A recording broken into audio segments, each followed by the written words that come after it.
While it is a fast-growing sector, the Indian aviation industry is also very challenging. Case in point, some of the well-known failures of airlines in the country such as Jet Airways recently in the last few years. We've also seen the struggles of Air India as it is going through its privatization process. Still, even amid the challenges, some see opportunities, and one of those airlines is Trujet. Trujet is not really prolific compared to the other airlines in India, though recently some major changes have been made, setting itself for a revamp of its operation, in the hopes of becoming one of the more premier airlines of the country.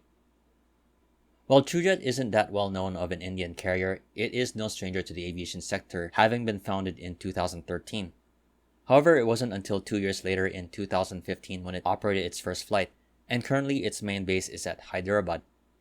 With a fleet of around 7 ATR-72 aircraft, it is for the most part a regional airline operating flights to 19 domestic destinations.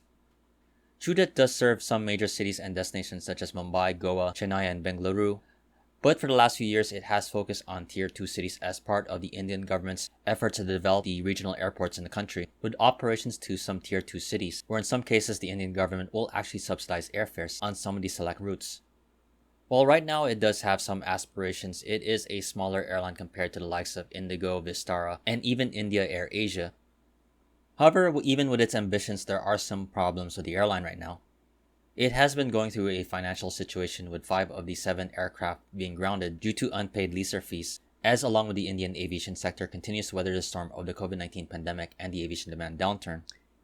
It has also been reported that the load factor of the airline has been relatively lower compared to other airlines in the country, as in the case of a report from the Directorate General of Civil Aviation of India for the month of May 2020. During that time, it has been reported that the airline had a load factor of just around 24%, 10 to 20% lower compared to the other airlines in India.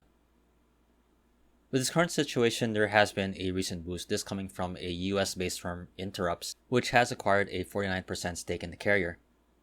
Interrupt previously had an interest in acquiring stake in Air India, though those plans did not go well, and as a result set its focus on Trujet. As a result of this, there's now a renewed push to develop the airline even further, which includes opening up new opportunities to expand the airline, going beyond its tiny market share in the Indian aviation sector, which is around less than 1%. In a report from moneycontrol.com, Interrupt's chairman Lakshmi Prasad gave some ideas as to the expansion plans for Trujet, saying, quote, "We plan to expand services to the length and breadth of the country, overseas, and to get into segments such as cargo, private charters, and helicopter ambulance services. We will be operating in full scale." As part of these efforts over the next few years, Interrupts will be investing upwards up to around $1.89 billion US, with aspirations to catch up or even exceed some of the competitors in India's aviation sector. As part of its first steps of its development plan, the team behind the revamp of Trujet is looking at taking on more than 50 jets from either Airbus or Embraer, with the Airbus A220 and the Embraer E190-E2 as the frontrunners for the new jets for Trujet. Regarding these options, Prasad gave some details about the prospective order related to the potential delivery schedule of the aircraft offerings from both Airbus and Embraer, saying, quote, "Embraer will supply 3 aircraft every 2 months. The arrangement with Airbus will see 1 aircraft coming in every 1.5 months, or a maximum of 9 planes per year. So it may take about 6 years for the Airbus order to be delivered, lower for Embraer.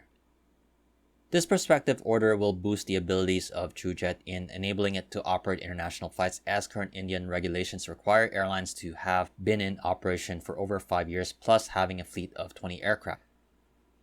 The airline plans to develop itself, though it is interesting to note that it will remain at its Hyderabad home, a city which has seen a transformation within the last few decades into becoming a premier technology hub for the country of India. This could likely play in Trujet's favor in its development plan by attracting both business and leisure travelers, initially on select key routes and, if all goes well, on its potential international network.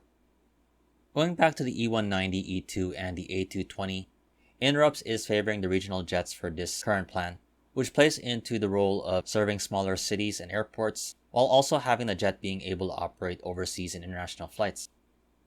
More importantly, compared to the Airbus A320 or Boeing 737, these powerful but smaller jets can also serve the small runways that Trujet currently serves, some of which could be less than 2,000 meters long, which is why for the last few years it has been operating ATR aircraft.